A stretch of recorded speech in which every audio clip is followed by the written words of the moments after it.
Aquello le pareció a la vez tan sencillo y prodigioso que de la noche a la mañana perdió todo interés en las investigaciones de alquimia. Sufrió una nueva crisis de mal humor. No volvió a comer en forma regular y se pasaba el día dando vueltas por la casa. En el mundo están ocurriendo cosas increíbles, le decía a Úrsula.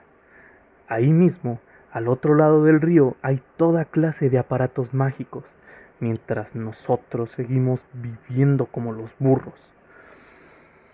Quienes lo conocían desde los tiempos de la fundación de Macondo se asombraban de cuánto había cambiado bajo la influencia de Melquiades.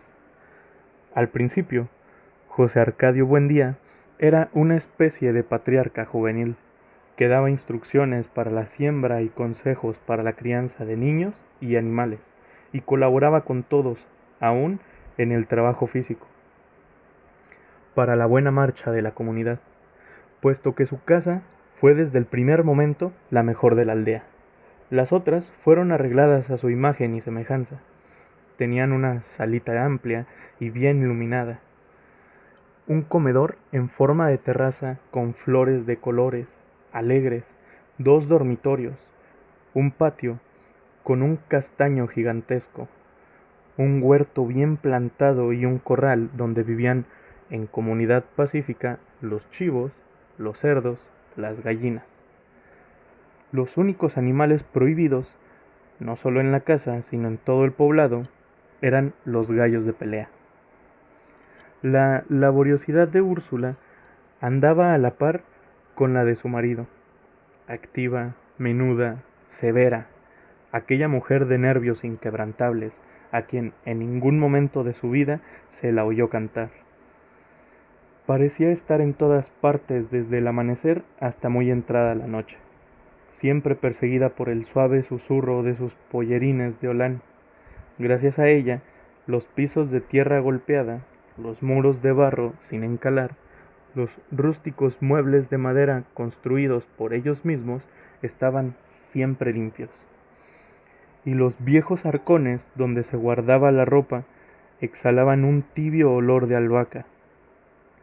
José Arcadio Buendía, que era el hombre más emprendedor que se vería jamás en la aldea, había dispuesto de tal modo la posición de las casas que desde todas podía llegarse al río y abastecerse de agua con igual esfuerzo, y trazó las calles con tan buen sentido que ninguna casa recibía más sol que otra a la hora del calor.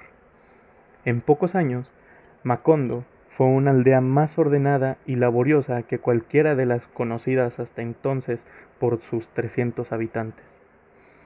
Era en verdad una aldea feliz, donde nadie era mayor de 30 años y donde nadie había muerto. Desde los tiempos de la fundación, José Arcadio Buendía construyó trampas y jaulas. En poco tiempo llenó de turpiales, canarios, azulejos y petirrojos no solo la propia casa, sino todas las de la aldea. El concierto de tantos pájaros distintos llegó a ser tan aturdidor que Úrsula se tapó los oídos con cera de abejas para no perder el sentido de la realidad.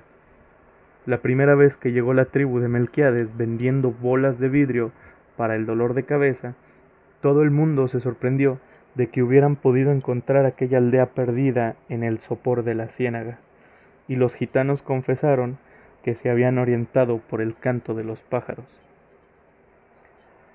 Aquel espíritu de iniciativa social desapareció en poco tiempo, arrastrado por la fiebre de los imanes, los cálculos astronómicos, los sueños de transmutación y las ansias de conocer las maravillas del mundo. De emprendedor y limpio, José Arcadio Buendía se convirtió en un hombre de aspecto holgazán, descuidado en el vestir, con una barba salvaje que Úrsula lograba cuadrar a duras penas con un cuchillo de cocina. No faltó quien lo considerara víctima de algún extraño sortilegio, pero hasta los más convencidos de su locura abandonaron trabajo y familias para seguirlo. Cuando se echó al hombro sus herramientas de desmontar y pidió el concurso de todos para abrir una trocha que pusiera a Macondo en contacto con los grandes inventos. José Arcadio Buendía ignoraba por completo la geografía de la región. Sabía que hacia el oriente estaba la Sierra Impenetrable y al otro lado de la sierra la antigua ciudad de Riohacha, donde en épocas pasadas, según le habían contado el primer Aureliano Buendía, su abuelo, Sir Francis Drake, se daba al deporte de cazar caimanes a cañonazos, que luego hacía remendar y rellenar de paja para llevárselos a la reina Isabel. En su juventud, él y sus hombres, con mujeres y niños y animales y toda clase de enseres domésticos, atravesaron la sierra buscando una salida al mar, y al cabo de 26 meses desistieron de la empresa y fundaron Macondo, para no tener que emprender el camino de regreso. Era, pues, una ruta que no le interesaba, porque solo podía conducirlo al pasado. Al sur estaban los pantanos, cubiertos de una eterna nata vegetal, y el vasto universo de la Ciénaga Grande, que según testimonio de los gitanos, carecía de límites. La ciénaga Grande se confundía al occidente con una extensión acuática sin horizontes, donde había cetáceos de piel delicada con cabeza y torso de mujer, que perdían a los navegantes con el hechizo de sus tetas descomunales. Los gitanos navegaban 6 meses por esa ruta antes de alcanzar el cinturón de tierra firme por donde pasaban las mulas del correo.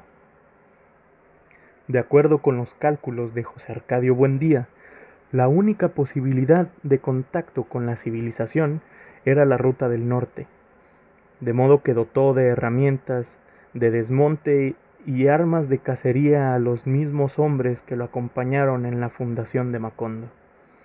Echó en una mochila sus instrumentos de orientación y sus mapas, y emprendió la temeraria aventura. Los primeros días no encontraron un obstáculo apreciable. Descendieron por la pedregosa ribera del río hasta el lugar en que, años antes, habían encontrado la armadura del guerrero, y ahí penetraron al bosque por un sendero de naranjos silvestres. Al término de la primera semana, mataron y asaron a un venado, pero se conformaron con comer la mitad y salar el resto para los próximos días. Trataban de aplazar con esa precaución la necesidad de seguir comiendo guacamayas, cuya carne azul tenía un áspero sabor de almizcle. Luego, durante más de 10 días, no volvieron a ver el sol.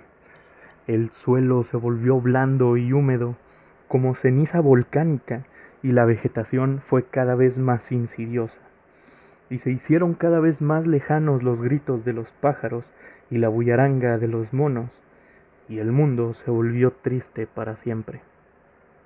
Los hombres de la expedición se sintieron abrumados por sus recuerdos más antiguos en aquel paraíso de humedad y silencio, anterior al pecado original, donde las botas se hundían en pozos de aceites humeantes y los machetes destrozaban lirios sangrientos y salamandras doradas.